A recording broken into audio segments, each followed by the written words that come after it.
Oi, gente, a gente está aqui com o Arthur Lubac. O Arthur, ele vai contar pra gente o que ele é aqui na Colmeia, que essa é uma das perguntas. Mas eu queria que o Arthur falasse um pouquinho sobre a vida dele, o currículo dele, Uhum. enfim. Who are you? Isso era uma das coisas que eu temia que você perguntasse, assim, o que é meu cargo, o que eu faço e tal, porque na verdade eu acho que talvez no mercado não tenha outro profissional, não por competência e tudo, mas que tem uma formação igual a minha, assim, né? Eu sou jornalista de formação. Na faculdade mesmo já comecei a me interessar por documentário bastante, era uma pegada bem autoral mesmo. Mas daí acabou que eu moro sozinho desde muito cedo e tinha que pagar minhas contas e acabei tendo que trabalhar com jornalismo mesmo.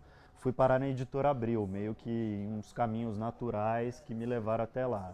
Eu trabalhei no núcleo da Super Interessante, entrei pela Super Interessante e na época que eu entrei a Super Interessante estava expandindo, lançando novos títulos e logo eu virei editor da Mundo Estranho, que é a Super Interessante para adolescentes, né? E daí eu fui estudar cinema, eu estudei na Academia Internacional de Cinema, que era um curso que eu conseguia fazer junto com o meu trabalho e tudo.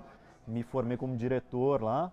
Chegou um momento ali na Abril que eu precisava andar, precisava ir para algum lugar e comecei a procurar lugares que faziam trabalhos interessantes e tal. Publicidade era uma coisa que me parecia interessante, só que tem aquele ranço do jornalista publicitário e tal. É, e daí eu vi a colmeia como um meio do caminho disso. Assim, eu comecei a ver umas agências fora, a Naked era uma que eu gostava muito. Eu falei assim, pô, o que é parecido com a Naked que tem aqui no Brasil e tal? E daí eu descobri a colmeia, tinha um amigo que estava fazendo uns trabalhos com o pessoal aqui da colmeia que trabalhava comigo no Abril e tal. Ele me apresentou aqui para os caras e eu cheguei de uma forma até um pouco arrogante, assim, tudo, mas vim tomar um café aqui com os donos da colmeia e falei que eu gostava muito dos trabalhos que eles produziam. Eu acho muito legal os trabalhos que vocês fazem, o acabamento é muito bom, o ambiente de trabalho parece muito legal, só que vocês não sabem contar histórias, assim. E daí os caras me jogaram contra a parede e falaram assim, então vem pra cá fazer isso. Então. E é o que eu vim fazer no primeiro momento. Vim cuidar de storytelling, assim, enfim, ou qualquer nome que se dê para isso. Eu vim fazer isso que na verdade era um trabalho de criação, só que é um trabalho que não tem necessariamente nas agências essa função como um redator especializado em contar histórias, mas no final dos contos o que eu fazia como eram 15 pessoas na época, o que eu fazia era trabalhar na criação junto com algumas pessoas e ficar mais responsável por essa parte. Tipo, essa história faz sentido? Não faz? Como que a gente faz história nesse sentido? Como que a gente põe informação nessa história? Dá pra gente trabalhar alguma coisa de visualização de dados? Que dados a gente pode botar? E comecei a trabalhar numa mistura de coisas, fazendo roteiro, infográfico, criação em geral e tudo.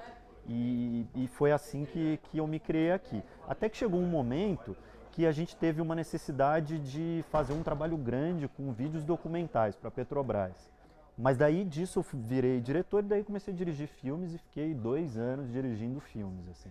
Nesse momento que a gente está agora, assim, isso é de muitos poucos meses para cá, colmeia a coisa cresceu, né? Naquela época a gente era 15 pessoas, hoje a gente está pelo menos com 40, com um pessoal ainda variável, ele que aumenta esses 40, assim.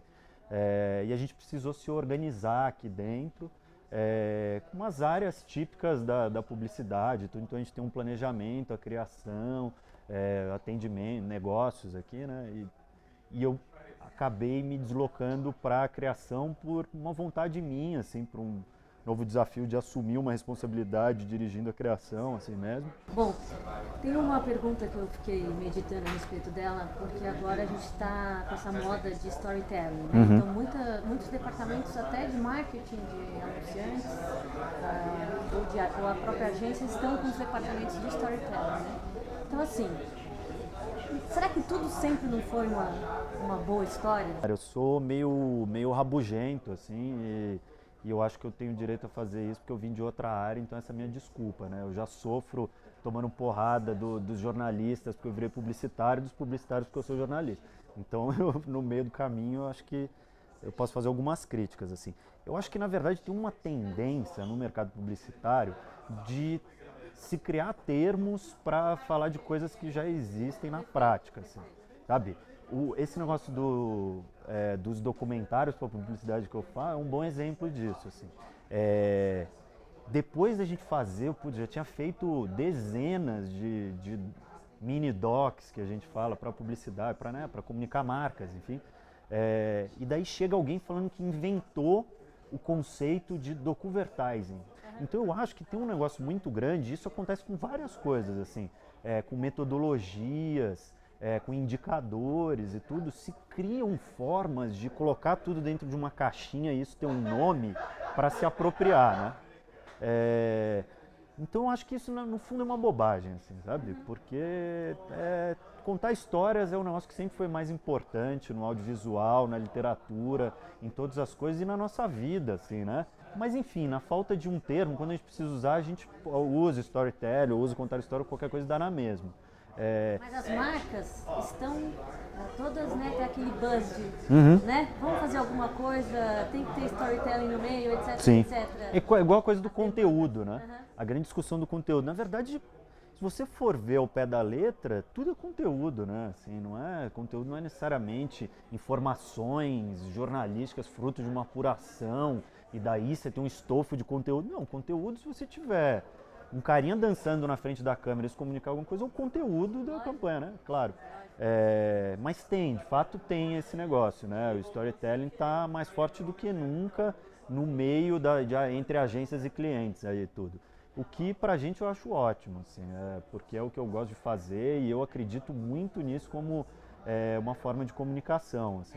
De uma certa maneira influencia até no raciocínio de inteligência das plataformas, né? Você está falando muito nisso, que é uma coisa que vocês querem fazer aqui, né? Não querem fazer campanhas, vocês querem oferecer coisas duradouras, né? Quase um caminho completo. A gente diz que o que a gente mais gosta de fazer é propriedade de marca, assim. Antes da gente se chamar de publicitário, assim, tudo, a gente é comunicador, né? Então, nossa função, na verdade, é pegar as marcas que trabalham com... Ontem eu vi uma definição incrível, assim, que é da agência Madre, da Argentina, que eles se apresentam como nós somos responsáveis por comunicar coisas bacanas das marcas que são nossas amigas. Mas se eu vi a entrevista do Pedro Porto, e tem uma coisa que ele fala, eu concordo nisso, eu concordo completamente com ele, mas ele fala um negócio que me incomoda, que é uma coisa muito publicitária, ele falou assim, hoje em dia você tem que trabalhar com verdade, com redes sociais não dá mais para você omitir a verdade. Eu acho que isso tinha que ser uma preocupação do comunicador, não uma reação ao que o mercado, porque as redes sociais desmascaram o negócio. Nenhuma marca pede pra gente mentir a priori, né? E nossa função não é fazer mentiras. Isso daí eu acho que é um pouco de preguiça, um pouco de desespero dos publicitários, assim, que tem que criar um negócio genial de uma hora para outra. Você tem 3 dias para criar um negócio genial. Isso é uma pressão enorme, é horrível para o criativo isso. Comunicar as qualidades e esconder o lado ruim é um problema também, acho. Aí a gente tem que pensar até que ponto a gente consegue influir nisso. Nas internas, eu gosto muito de fazer isso e aqui na Colmeia a gente tem uma tendência a ser meio entrão, assim, de sempre querer alfinetar o cliente ali por dentro, brigando por transparência, tudo, porque no final das contas isso é a melhor coisa para ele, assim, de fato, assim, tudo. Eu fui obrigado, trabalhando dentro de algumas grandes empresas, a ver que na verdade eles têm um lado muito bacana que eles não estão mostrando para ninguém e que na verdade isso mostra um comprometimento ambiental, por exemplo, que ninguém fica sabendo. Sim. Sabe? A Petrobras tem vários problemas, mas tem vários lugares que os caras são impressionantes assim, o que eles fazem do ponto de vista ambiental. Sabe? Isso tem que ser comunicado, assim. Sabe? Não é porque eles têm problemas ambientais em algumas áreas que você tem que esconder tudo que é informação relacionada ao meio ambiente, assim, tudo. E daí uma coisa, vou concordar com o Pedro, que daqui para frente, cada vez mais vai ter um clamor por transparência, que quem não entrar nesse negócio vai se queimar, assim, vai se queimar não por vazar a informação de que ele é errado, mas sim por ele não vazar a informação do que ele é de verdade. Isso vai ser questionado na Bolsa de Valores, isso vai começar a pegar no bolso, eles vão ser obrigados a fazer isso. E quem sair na frente vai ser um iconoclasta nisso aí, né? Como alguns já estão sendo. Porque a gente quebra muita cara com isso, sabe? De ir com alguma coisa muito sofisticada e chegar lá e o cliente não aceitar, não, porque isso não dá, ou não entender. As referências, às vezes, dos clientes são muito diferentes das nossas. Mas eu acho que a gente o pessoal novo da publicidade quer fazer um negócio diferente, tem como referência essas agências bacanas da Suécia e tudo isso aqui.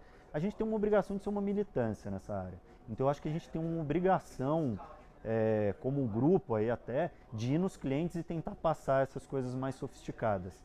Não porque isso, quando isso é uma vaidade, que o cara quer fazer um negócio muito bonito, muito sofisticado, porque eu acho cool, daí eu acho um problema. Mas em alguns momentos, são algumas coisas que a gente quer passar porque é um posicionamento de marca melhor para a empresa, de fato. Porque assim, é pertinente. sabe? É pertinente. E é melhor a marca se comunicar dessa forma do que de uma forma antiquada ou com medo de como isso vai soar, né? O Brasil é um país muito em desenvolvimento ainda, de fato. Assim. O Brasil ainda está numa transição do rural para urbano, assim, ainda. A gente tem uma história muito recente, né, e tudo. Diversificado, né? Exatamente, Porque, um por país exemplo, muito grande, com uma desigualdade muito grande e uma transição de rural para urbano muito recente. Mas eu acho que assim, existe uma coisa entre o mega sofisticado da North Kingdom e o varejão, do Faustão na propaganda do supermercado, sabe? E o que interessa pra gente é esse nosso que está no meio do caminho, assim. É a mesma coisa do cinema brasileiro, assim, sabe? O cinema brasileiro tem um negócio, uma Globo Filmes, atores de novela, fazendo alguns pastelões ali, tudo. Tem um cinema de arte, super autoral, e daí agora a gente está começando a descobrir um caminho ali do meio, e esse é o caminho que interessa. Para mim, é maior no cinema brasileiro, por exemplo, um cara que consegue...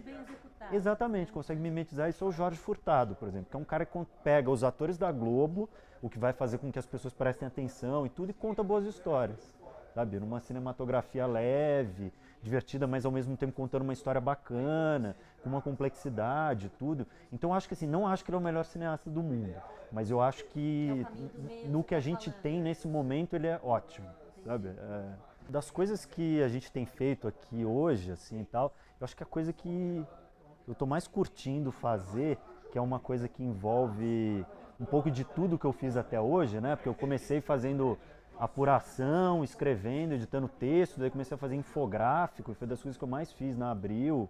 Comecei a fotografar, fazer filme, roteiro, e uma coisa que eu acho que mistura muito isso, e é uma coisa que aponta para o futuro, é mecânica de games. É você contar a história usando mecânica de games. É você pensar plataformas que as pessoas vão se engajar seguindo uma ideia que tem desde que se inventaram o videogame, que é você conseguir ter micro-recompensas que te estimulam a continuar jogando. É uma mecânica muito difícil de desenvolver. Normalmente quem eu desenvolvo junto com o Ed, que está aqui atrás até, que é o nosso diretor de interface, um louco por games, assim.